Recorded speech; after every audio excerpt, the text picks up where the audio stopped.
You're listening to the Wealthy Lawyer Squad podcast. I'm your host, Lauren Klein, and the founder of the Wealthy Lawyer Squad, a community specifically curated for law students and lawyers who are ready for more success, wealth, personal growth and wellness, and ease in their legal career. With the tools and strategies I teach in the squad and that I've implemented in my own career successfully, I want you to get ready to approach your legal career in a whole new way and live a life you never imagined. I'm a former big law attorney, entrepreneur, law firm owner, and success coach for law students and new lawyers, and I am here to support and inspire you on your journey in the law every step of the way. Let's go, squad.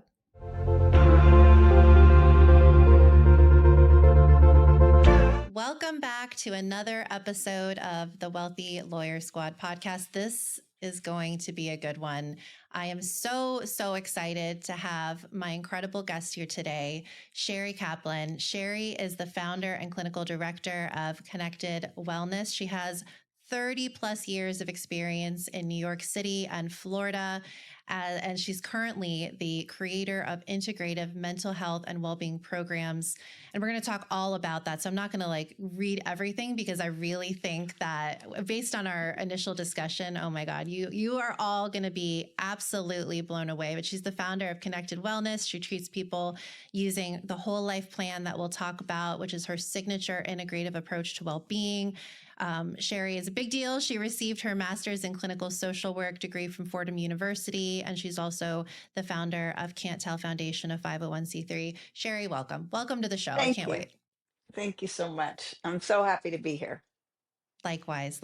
So tell us a little bit before we kind of dive into all the things, a little bit about how you got into the space that you're in and kind of the trajectory of, New York to Florida. Would love to hear Oh, wow. it. I'm going to try to give you the shortest version possible because it is such a long story. I was actually Mm. working in the entertainment industry on one of the soap operas, and Oh, wow. I had been through my own therapy and I wanted to write a book, but I have a father who's an engineer, and you have to have letters after your name if you're going to write a book, according to him. So I ran across during lunch to Fordham University and grabbed a graduate school application because I figured I could do that on the side. Mm. But after I was a year in and deep into my internship, I realized that I had to make a choice. So I had to choose between a record contract deal and finishing graduate school. So I chose graduate Wow. school. And quite honestly, I've never looked back. And I'm so grateful that I made that decision. So I was working in New York City with Wow. kids who had neurodevelopmental disorders, neurodegenerative disorders. I worked with a population from like birth to at the time 68. I think my oldest patient now is 104, but Wow. down in Wow. New York. And I worked with kids who had HIV and AIDS in their family and cancer in their family. I had a private practice. I worked with athletes. I've been meditating since I'm 11.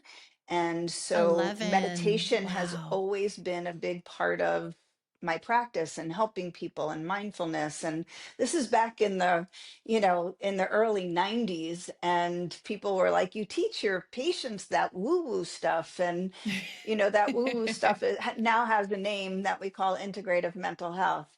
And so my Mm. sister had moved down to Florida, and so did my parents. And I wasn't married at the time, and I didn't have any children. And if I was going to make a move, it was going to be back in like 1999. I hightailed it down here and started working, and realized that um, there's a lot of stigma down in Florida around Mm. mental health. And not that there was nothing in New York, but in New York, it was very socially acceptable to be in therapy and for self-development and self-growth. And down Mm. in Florida, it was, I literally had patients come in one door and leave another because I work with high net worth individuals, and they did not want to know who else was coming in my door. Wow. And that's where we Wow. started. It's now 2025, so it's a lot different, but I don't know that the stigma's really gone. I think a lot of people still have a lot of stigma around mental health as if it's not a part of your regular health.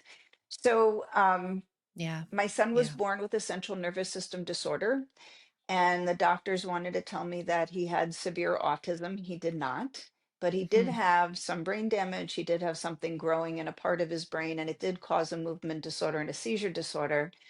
So I then Mm-hmm. studied neuroanatomy to figure out how to fix it.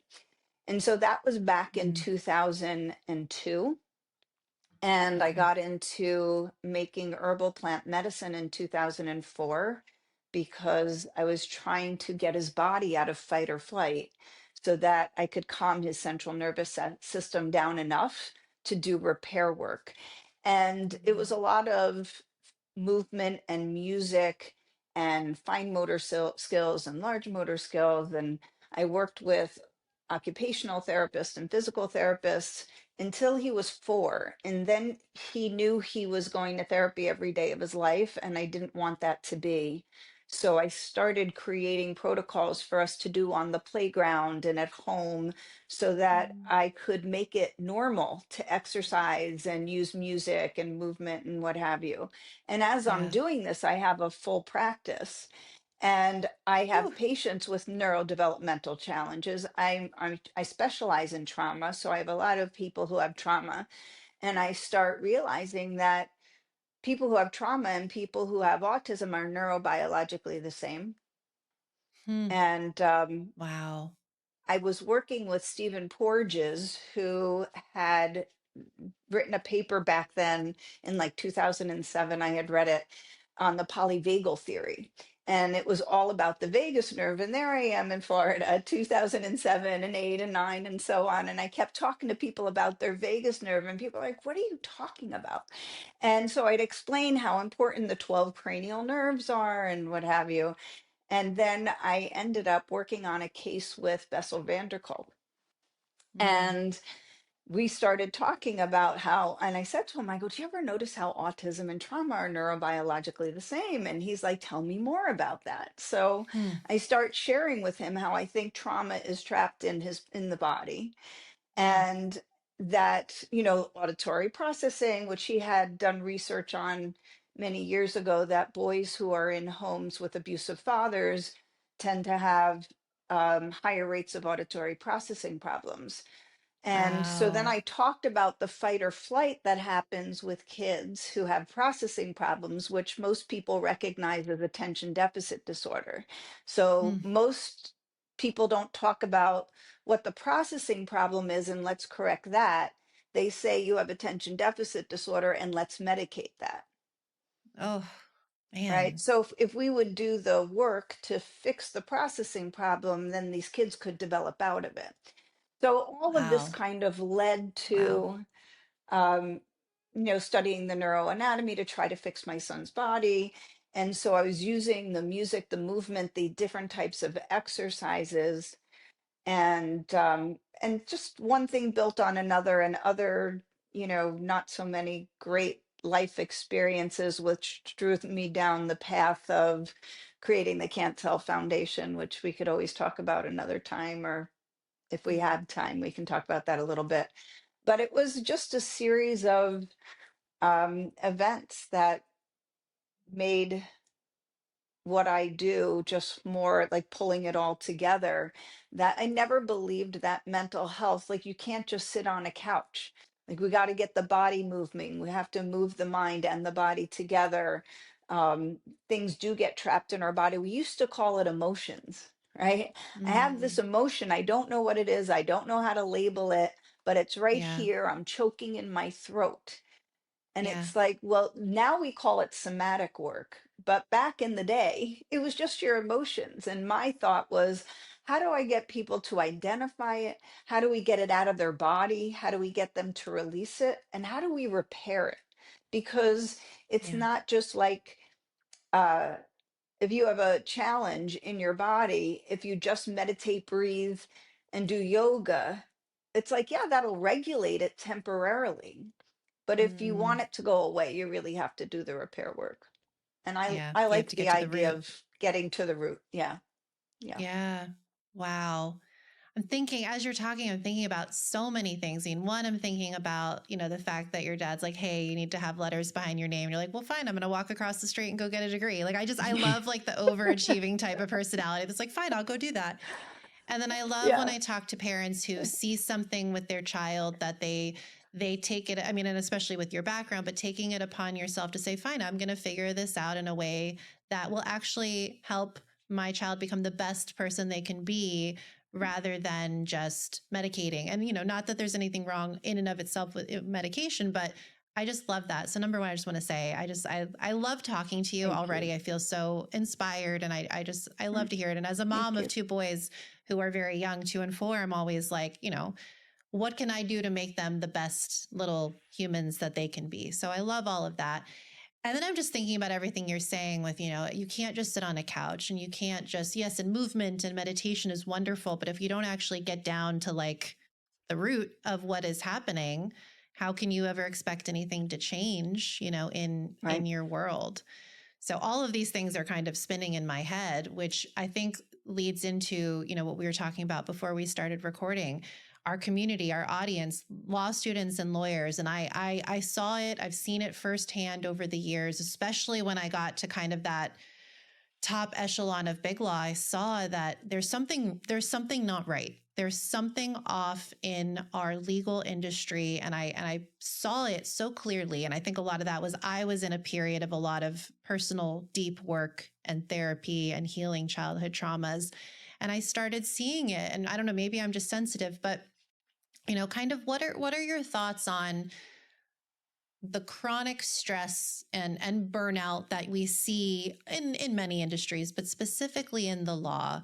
Kind of what are your thoughts on what should people do? Like if they are feeling that, or if they feel like they're going down that road, how do they get to the root? How do they get to the root? You bring up law students and lawyers and the burnout that they have. And I think that one of the things is we don't normalize going into therapy when you're going into a people industry.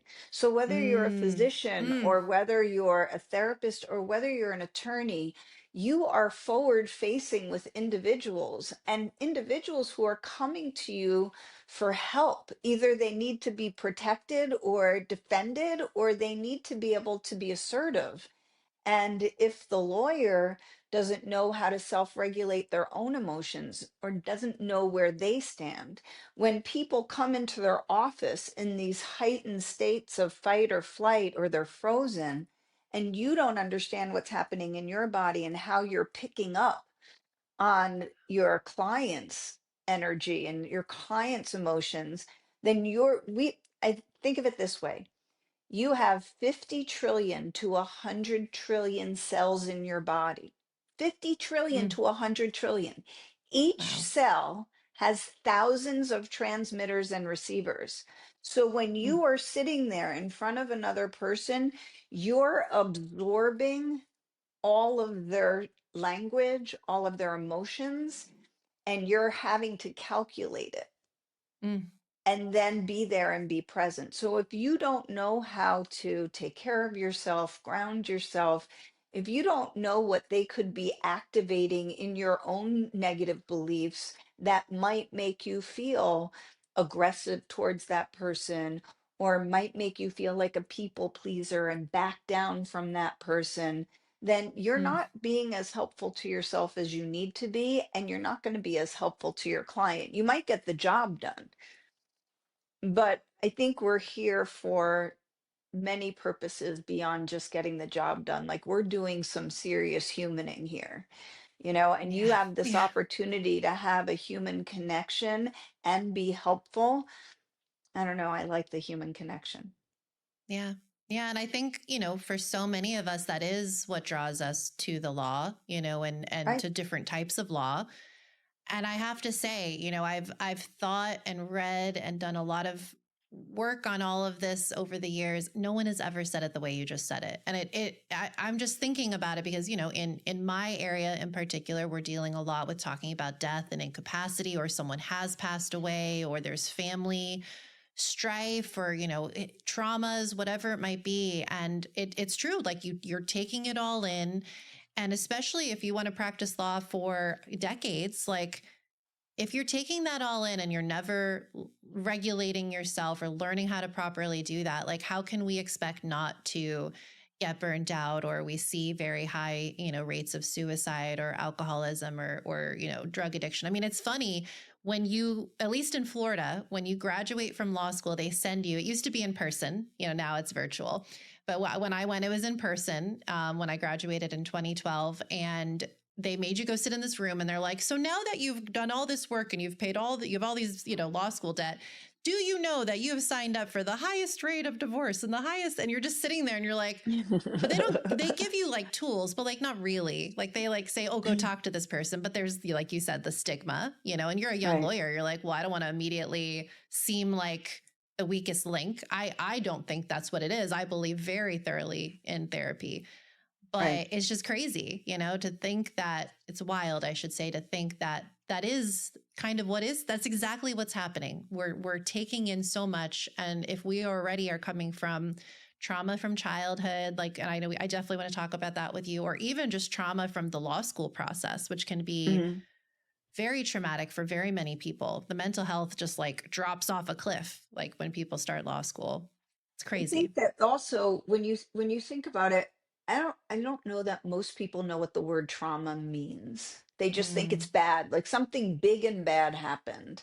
And mm-hmm, I don't know that that's really how it's being used today. And I think language is mm, really important, right? And as an attorney, mm-hmm. I think language is really important. So it's Yeah. also really important to an individual of like, how do they metabolize that word? And Mm, to me, anything that gets your body into a heightened state of arousal and keeps it there for long periods of time, that can just be chronic stress where mm-hmm, you have to be hyper vigilant for long periods of time, gets your body stuck in that fight, flight, or freeze response. And mm-hmm, so, whoever is in your environment dictates the messages that are sent to you about yourself and about how the world is for you to live in. And mm-hmm, that could mean if your parents were not, let's say your parents just worked really, really hard and they couldn't be there for you as much as you needed, mm, that lack of attention, that lack of connection makes your brain have to adapt and survive because you're a little kid and you need a certain amount of connection to feel a sense of belonging to your tribe. And when you mm-hmm, feel that sense of belonging to your tribe, then you feel a sense of worthiness. So mm, if you have an insecure or anxious or avoidant attachment, meaning like parents like avoided you because they were too burnt out themselves, or mm, anything worse from that. yeah. But just if you have an insecure, anxious, or avoidant attachment, or any combination, then you're going to develop negative beliefs about yourself. You're not going Mm, to feel that sense of belonging and you're not going to feel that sense of worthiness. And then we have a bunch of people on Instagram now saying, I have imposter syndrome. And I think that's the problem with labeling things. Like we mm, label things as if that gives us a way of managing them, yeah. right? And I think that the reason that therapists have a diagnosis for someone is just for us to shorten a conversation between the two of us, right? It's Mm, not for somebody to go, I have this diagnosis, like it's a badge and an excuse or a reason. Like when right. somebody's really struggling with depression or really struggling with high blood pressure, it's there's a reason for that. And I'm interested in that. I'm not interested in their diagnosis. I might Mm-hmm, need to make one so that I can create a treatment plan. But right. that's not a conversation. The conversation is you have these symptoms and they come from these negative beliefs and the Mm, body sensations that are nonverbal negative beliefs that you're experiencing. You're not being triggered. Nobody's holding a gun to your head and pulling a trigger. You have more of a motherboard in your body mm-hmm, and it's being activated in different yeah. scenarios. I think of Yeah. when I'm 58 and there used to be the Carol Burnett show and the little operator who would plug a cord in and just be like, Mrs. McGillicuddy, like how can I help you? And then you'd plug it in. I'd like to speak to Aunt Matilda in Maryland. And so you'd plug it in. But that's how it is in life. Like you develop these positive or negative beliefs about yourself from your Mhm. environment and who was in it as you're growing up. And you go through life and different scenarios activate different positive or negative beliefs. They're Mm. activated in you. That means you're Yeah. in control. Do you Yeah. want to take out your motherboard and start clipping those wires and repair them to the Mm. positive beliefs? Or are you just going to regulate and Mm. just make it feel better? I would rather do the repair work Yeah. and help somebody learn, wow, I really believe that I am not enough. I really believe that I'm bad because I had a parent who had depression and I could never Mhm. make her happy. And Mm. so I never felt like I was a successful daughter. Yeah. And therefore, when I'm with people who aren't happy, I start believing I'm bad and I start people pleasing and I don't know why. So if you don't Mm. understand the root cause, where you can actually go back and grab a hold of that little girl and do the Yeah. work with her and repair it. This doesn't take, like, you don't need to go into your therapist office week after week. I feel like I'm bad. I feel like I'm bad. I'm not having good relationships. I'm people pleasing. I'm codependent. It's like that is not helpful. Yeah.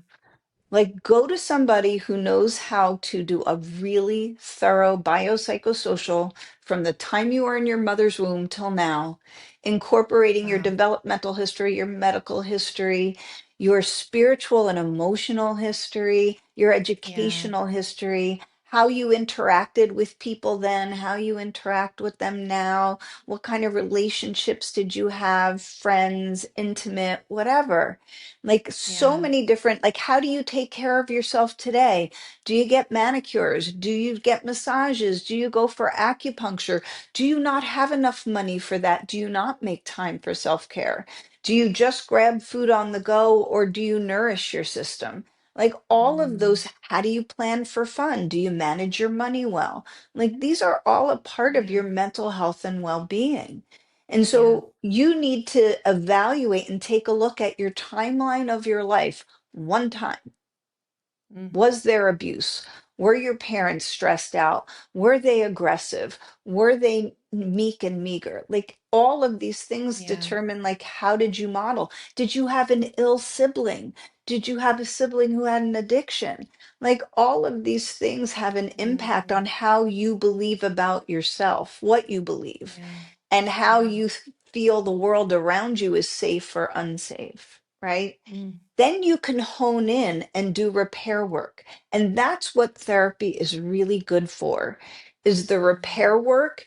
And then you have to reorganize your belief system with your behaviors together to move forward. Because once you heal, some people in your life don't like that. You know, Mm. if Yep, you that's get true. well, there's a lot of resistance around you from Yeah. people who aren't healthy. And Yeah. I think that you need to be prepared for that and have a therapist who understands that you're going to be working with that. And then you get to rebuild your life. Like, what do you Mm. want instead? What do you want for yourself instead of how you're doing life today? And I think you Yeah. need that goal at the beginning. When people come in and I'm like, well, what would you do differently in your life if you weren't burnt out all the time? What would you do differently in your life if you made time for Yeah. you and your And how many family? people don't know the answer to that question? Never even stop to think. Hmm. Yeah. And I think it's so freeing once you realize, we all have a past, we all have a history, and you need to understand it, but then you're not tied to that. You can choose. You can choose a new path forward. To Yes. me, that's the most freeing thing in the And world. you know what? When you really are stuck with a mental health challenge, because kids are born with processing problems, some of those kids don't get help, and some of those kids develop Mm-hmm. into having other problems like bipolar disorders or schizophrenia or just OCD is huge and rampant. And we could always talk Mm-hmm. about why, but it's more prevalent today it has been in the past, or we're talking Wow. about it more, one or the other. But Wow. I One or the believe that other. our Yeah. lifestyle is contributing to it a lot more today. Um, Yeah. and I think that we're afraid to acknowledge it. I don't know, Mm-hmm. my moods, I'm just like up one day, I'm staying up all night, and then I crash and burn. But I was working on a case, so it was Mm. okay. I'm like, no, it's not okay because you're Yeah. damaging your body and the wear and tear. Like ultimately, you can land up with dementia. Mm. Like if you don't take care of it now. Like chronic and traumatic Yeah. stress is a big deal. Cortisol, sugar. Like Mm. you take sugar away from somebody who has Alzheimer's and you're going to watch their disease process reverse. Wow. At minimum, stop progressing. So Wow. I think that stress is a big deal because you are burning so much sugar and you're releasing so much sugar. Yeah. And we go, oh, diabetes is, the new Alzheimer's. And it's like, how Mm. about the fact that we have high blood pressure and high sugar Yeah. levels because Yeah. we're not knowing what our negative beliefs are about ourselves? It's turning into our chronic stress Mm. and we're not Wow. healing. Wow. So And it doesn't help to go and talk about your problem over and over again. It helps to right. go in and repair it. And what would you say I mean, from what I've seen, in the law, it's almost as if stress is a badge of honor. The more stressed out you are, the more successful you must be. The most, whoever works the most hours gets the biggest bonus. That is literally built into the construct of a traditional law firm. So for those who want to stay in the law, I mean, what can be done if that is kind of the way it, I put it in quotes, the way it is, because you can create your own path and your own reality in many ways. But what would you say to those who just think, but this is just how it is? How am I supposed to be successful if I'm gonna go heal myself? Does that mean I won't be successful? you know? You know, it's about your relationship to it more than it itself. Because there are Mm, certain times in life and certain things in life that we can't mm-hmm. change, Mm-hmm. but Yeah. you can change how you relate to it. And I think Viktor Yeah. Frankl did an excellent job writing about it in his book about being in the Holocaust and walking through the snow and Mm, that nobody could change how he perceived. He would envision speaking in Vienna in front of a bunch of doctors, like, I'm going to get out of wow. here and this is what I'm going to be doing. Oh my God, I chills. myself have had a tremendous amount of uh, traumatic stress with my children and things they have gone through. And Yeah. I was a therapist. I had to work. I created the center as my way of coping with the injustices that were done in our system, Mm, um, to the people who assaulted them. And wow. I created the Can't Tell Foundation as a way of helping people who couldn't afford treatment and really good trauma treatment Mm, wow. because we can't always change what happens to us. So when you're an attorney and you're working 50 hours a week and that is what you have to do, then you need to say, how do I want to experience those 50 hours? Mm, Do I I love want that. to I love enjoy that. the law? Do I want to enjoy the people I'm working with? Do I want to feel energized and good? Do I want to feel inspired by the work I'm doing? Do I want to breathe inspiration into the work? Yeah. So, what is it that I need? Like, first of all, it's what do I want? How do I want to experience it? I used to drive to Miami every Friday to see patients. And before I would get in my car and I would sit in my car as I'm putting it into maps, and I would say to myself, I want to get down there. I want the traffic to be easy. I want the cars in front of me to open. I want to enjoy whatever conversation I'm having on the phone. I want to enjoy Yeah. driving down there no matter what the traffic is like. I just want to feel Yeah. nice and relaxed when I get to my office. I want to easily and effortlessly get upstairs and start my day. And Mm, that's how and chances are I was in traffic, yeah. but it never stressed me out. yeah. And so it's a decision how you want to relate to whatever the stressor is. So Yeah. unfortunately, they're not going to change the 50-hour week if that's the way that the industry is set up.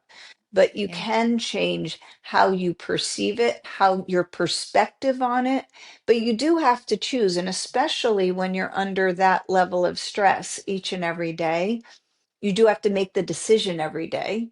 And as you start your day, and when you get somebody who's difficult, you do have to take some breaths, have some regulation tools, recalibrate yourself, and say, I'm going to move Mm, forward from here. I want to feel peaceful and calm instead. I want to feel energized, and I want to enjoy what I do over the next hour. And sometimes you have to break your yeah. day down that way. Yeah.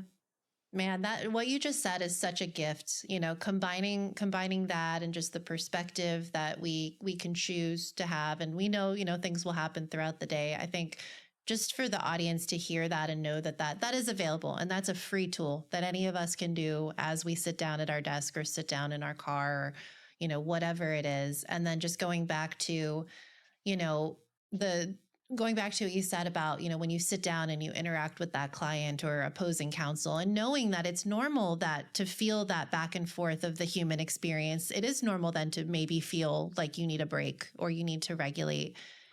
There's no shame.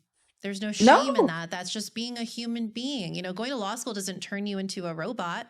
You're still a right. human being who needs to take care of yourself so you can be the best you, And no one's going to say that to you. So if you don't discover that or have yeah, conversations about it with your peers, then nobody knows.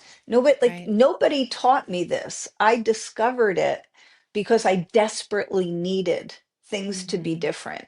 I Yeah. desperately needed to feel good when I got up in the morning so I could help my children heal. I desperately Yeah. needed to be grounded so that I could help them heal and then get to work and help other people heal. So I always say there was no option. There was no point where I got to sit down and break down. I had a few good women who were there loving me, supporting me. I had an Mm, amazing psychiatrist who was there helping me uh, treat yeah. my children and standing Yeah. by my side as I did EMDR with them. But I had a small network of people that I could trust. And when you have to make things happen, you have to have a good toolbox. And I thank God that I meditated and I had a good toolbox and that I did my work before I ever became a therapist. And certainly when I was a young therapist, I continued to. Yeah. Um, and I very strongly believe in staying on top of yourself when you are the leader, right? Yeah. And when you're an attorney, you're a leader.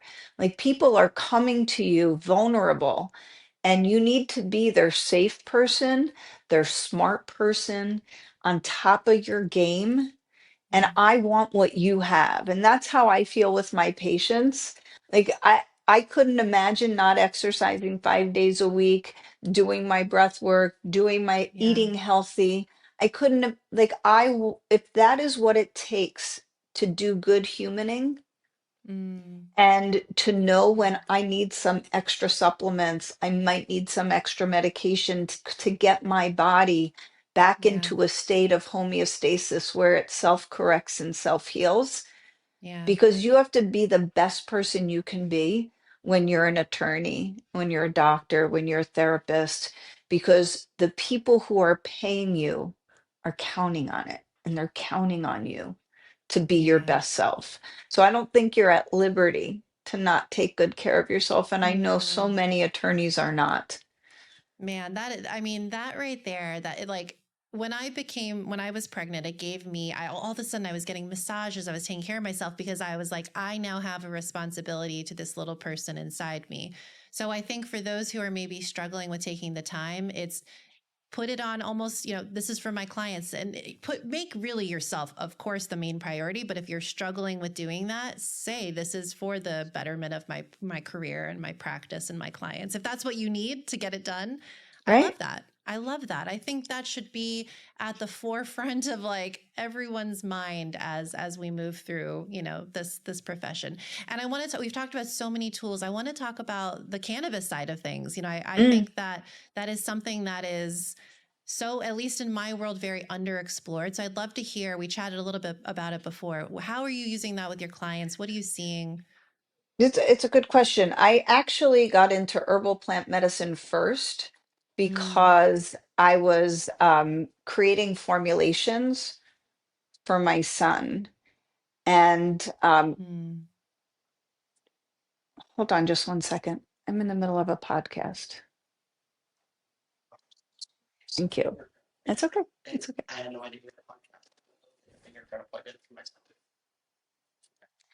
So I want to make it so you can easily edit this. No problem. So I got into herbal plant medicine first. And that was because that's what I was introduced to, what my acupuncture introduced me to it.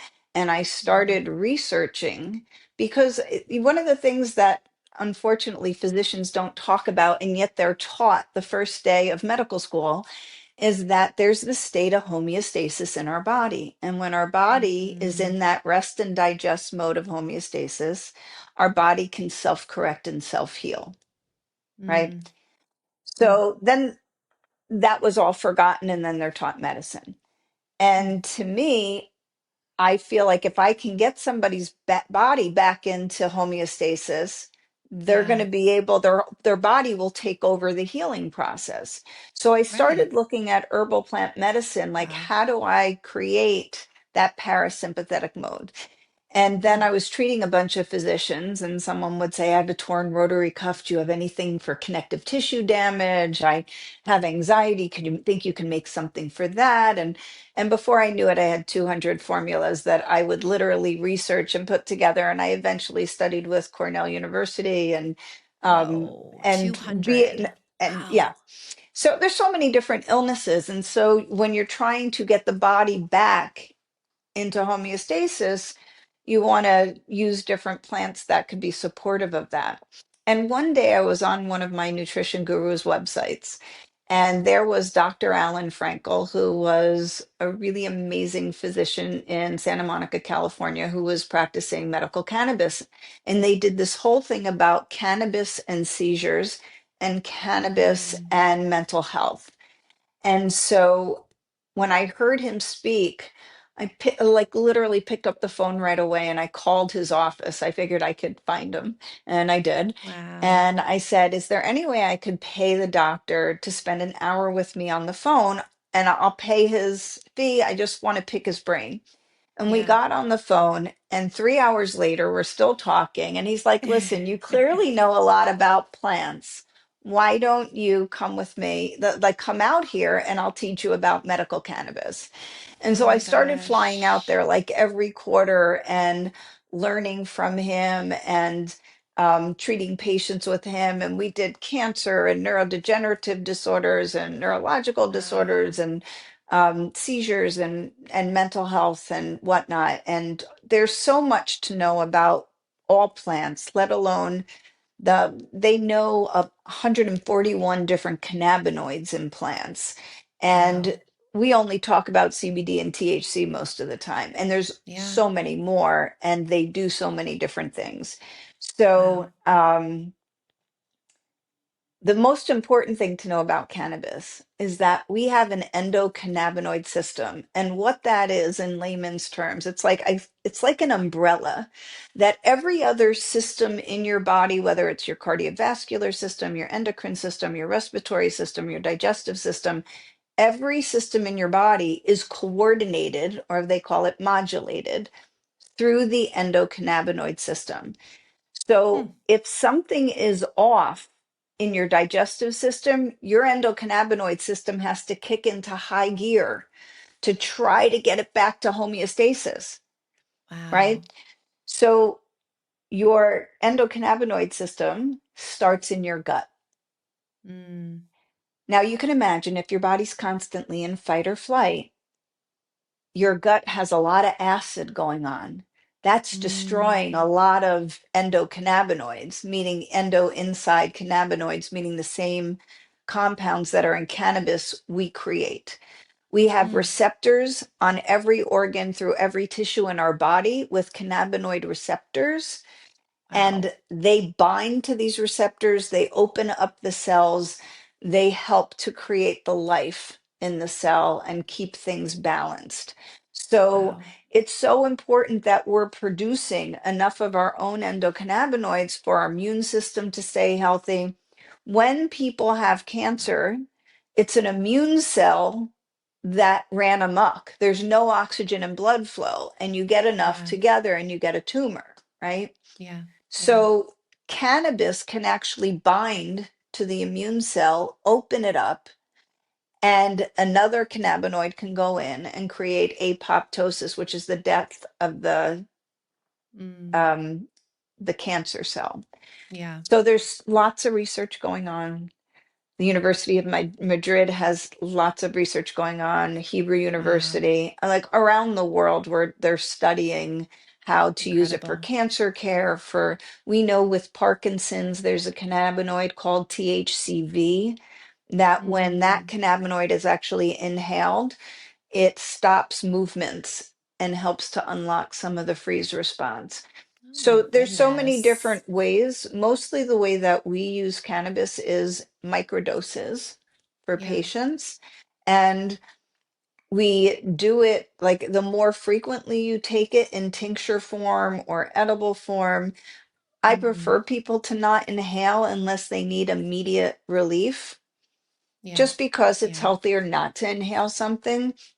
Sure. But nothing wrong with inhaling something when you're in chronic pain and you need it Yeah. to go away right away. The industry is kind of stepping it up a bit because there are edibles that are fast acting and they can act within 15 minutes. They say Hmm. somewhere 7 to 15, but they can Wow. activate pretty quickly. But we prefer to use something that you can take orally. And certainly, if you have it Yeah. in tincture form, we can actually give you an herbal plant medicine formula that you can take along with it that will focus the Mm. medicine to not only help with the cannabinoid system, but can Wow. actually help do some of the corrective work as well. So it's really exciting. We have a Wow. lab right here in the office. So if people need an extra boost to their cannabis medicine, we can create formulas for them. We also do Wow. sell a line of, it's called Shari B's Herbal Plant Medicine. One is for anxiety and it helps to ground the body. It has Mm. cinnamon, citrus, and clove in it, and that's it. There's no CBD, there's no cannabis, it's just herbal medicine. Hmm. And we have another one for chronic pain, which works exceptionally well. And those, both of those are fast acting. So we do Wow. share those with our patients Oh my who need that. goodness. But medical marijuana is extremely helpful in microdosing form, and to Yeah. be able to use it in a dosable form for various different illnesses. You do not have to get intoxicated. If you want to get intoxicated for fun at night, you can. But Yeah. we really, because that is part of stress management. I mean, fun is Yeah. part of stress management. Yeah. But I love we're it. really dosing it for illnesses and trying to help people Yeah. get to back into homeostasis, get to a better filling place, and to Yeah. microdose it without having intoxicating side effects is extremely helpful because we need what the medicine has to offer. Right. Oh my gosh, Sherry, you are just such a wealth of knowledge. I love your energy. I love obviously you are just incredibly talented at all of this and so Thank you. so just I love not just the focus on the medicine but the mind, but not in the traditional way that maybe people have gotten frustrated with. So I'm so happy to have you on today. I see so many more futures conversations in the future and events and things. I just think that you have such a gift, Thank truly. you. And I am so honored to have chatted with you today. And I know that this is going to help so many people, who maybe think, oh, maybe I didn't have trauma per se. I had a great childhood, but really when they peel back the layers, there's stuff that's, holding them back from being their best, truest self. So thank you. Well, Thank I you. have to say, I love the work that you're doing. And Thank you. I think it's wonderful that you're doing these podcasts to help people and spread really important messages. And um, I think every industry needs something like this. Oh my goodness. That is such a huge compliment. Thank you. And I want people to know we can be happy and successful. Like you can have all of those things if that's what you want. So where can people find more about you? I know they're going to want to check out your center and your supplements, and we'll put everything in the show notes, but what's the best way to connect with you? Well, through the center at Connected Wellness is probably the best way. And if you're going to put the website up, then that would be the best way to reach out to us. And Perfect. we have all sorts of functional medicine and integrative mental health, and we have some great clinicians here, from the psychiatrists to the doctors and other Amazing. therapists in addition to me. So we're all here to help out anybody who needs us. Oh my gosh. Thank you again, Shari, for everything. Truly such an honor. And I can't wait to connect with you again soon. Oh, thank you so much for having it. It was really a pleasure and an honor to be here as well. Likewise, likewise. And thank you, everyone. Tune in for the next episode of the Wealthy Lawyer Squad podcast. Bye.